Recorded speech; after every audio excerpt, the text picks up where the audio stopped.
Сайн байна уу миний нэр Янжин Дулам гэдэг. Бог Уняаны барилт цуцлал дээр ирсэн 7 аймгийн төлөөлөгчийн бүлгэнтэй. Гохтонд ирэн заалтсан Монгол сүлжээдийн төлөөлөгчөөс буйшүүдийн тэргүүлэгч бичсэн ил загтана. Өөр Монголын урд цэцхорны тэргүүлэгч буйшүүдийн танаа сайн байна уу? Өнөөдөр бид өргөн олон Монгол сүлжээчдийн бодол сэтгэлийн төлөөлөнд танд залтал бичиж байна. Та анхааралтай авч тухайлан үзэх болов. Манай сүлжээний Тунжаа хотын 60 гишүүний дорч сумын Бог Уняаны өнөө жилийн 7 сарын 26-нд тухайн газрын цагтад хэрэг өдөөлөө гэсэн шалтгаан эрүүгийн ядаар түр хоригд одоо нэгд баримтлагдсан байна. Эдгээр хэргийг байцаах хоронд нэгдэж шилжүүлж Бог Уняаны эрүү шийтгэлээр шийтгэж мэднэ гэсэн чимээ дуулаад сүлжээний амтууд сочин хөлбөмбөөр барахгүй шуугаан дэгдэж байна. Зоос цуглуулсан түнд хойч урьж өгөхөөр идэх үедээ хандив цуглуулж зоос нийлүүлж байна. Сүлжээний амтуудын тусгал ийм чанга байдгийн шалтгаан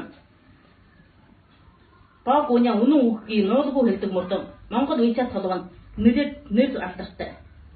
Нятан тэр Бээжингээс ирсэн нэртэй хойлохоор уулзахаар очиод яс усаа байжлаж өнгөрч. Энэ удаа бас Гацааны ардын төлөөлөн Бээжинд орчин Гохтонд ирж Гацааны элзэмэл кадрын ичлэн жолзаалснаас болж дахинтаа баригдсан юм. Бог Уняаны хууль ёсны эрх ашиг хамгаалах нь ямар буруутай вэ? Илчилсэн ноёдуудын яасан ч үгүй хатлаа ихтлэн заасан Бог Уняаны баригдах нь ямар учир шалтгаантай вэ гэмээр сүлжээний амтууд уймдаж байна. 60 гушууны Бог Уняаны баригдсны дараа сүлжээнд дээр хүмүүсийн уур хилэн бадардгийн нөгөө нэг шалтгаан өгөв. Өөр Монголын газар сайгуу цагдаагийнхан эрхэн хамгаалсан доор давхаргын олон түмэнд хандахдаа мөн Бог Уняаны хандсан шиг ёс усаар аашилж ард иргэний дэвсгэрлийн аргагүй болгон бүгд хилэнгийн дэгдэж байна. Жишээ нь Хорчин 120 гушууны Вөмийн залуугийн тухайн газрын засгийн орд нь Гацааны ардын газар шороогийн эзэлсэн зоостой хүнийг өмгөлж эрх ашиг хамгаалсан ард иргэний харих төлөвлөгөөр дарангуйлсан явдлыг сүлжээн дээр илтгэсэн болж 2 жилийн хорих ядал авчээ. Өмнөд гушууны эмгөр өвчтөө хоёр ард олонх хамт гахай тэжиг том талбайгийг нутагдаа суушуулах явдлыг эсэргүүснээс болж түр хоригдоод одоо устд сүлдэгдэг байна. Өөр Монголын улс төр хууль цаажийн хорооны системийнхэн ил газрын доор давхаргын ард иргэний зүй ёсны гомдол шаардлага бүдүүлгээр зохид өгч дарангуйлах нь цаг үеийн давшилтыг дагалдан татагцсангүйгээр барахгүй улам ахтаж амгай жолоог болжээ. Энэ нь төв хороонд дахин давтан сухалцдаг хуулиар засах дом улсын гол хөх эсийг ирэх дэрсэж байна. Гэдрэг өөр Монголын үндэсний шатны нийгмийг хар. Катрин өдөж авсан нутаг үлжээ. Газар шороогийн илгаруулан буцаахад бэрх.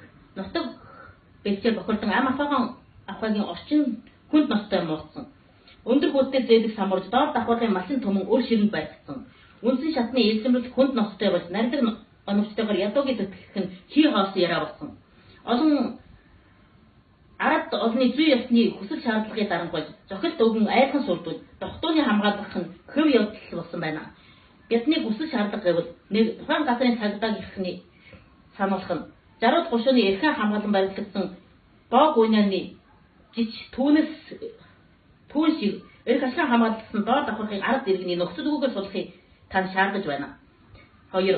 Өөр Монголын улс төр хууль цаажийн хорооны системийнхэн эрхэн хамгаалсан доор давхаргын ард түмэнд бүдүүлгээр зохиолт өгж байгааг анхаарч цаг үедээ зэрэгцэн урагшиж хэд зүүнний үзэл ухамсарыг хаягдаж хөв чанарыг чангатхан одоо үеийн хамаалтын төвшөнд дэвшүүлж ноёд төшмөд ба өгөөд ард хоёр талаараа ашиг олохыг хөөцөлдөх нь тань шин сэтгэлээс өнгөрч байна.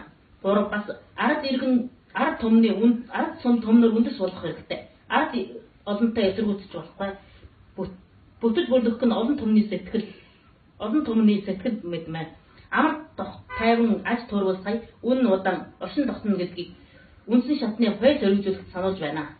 Үнэ Янжин Дулам 7 аймгийн төлөөлөгчтэй 2017 оны 9 сарын 19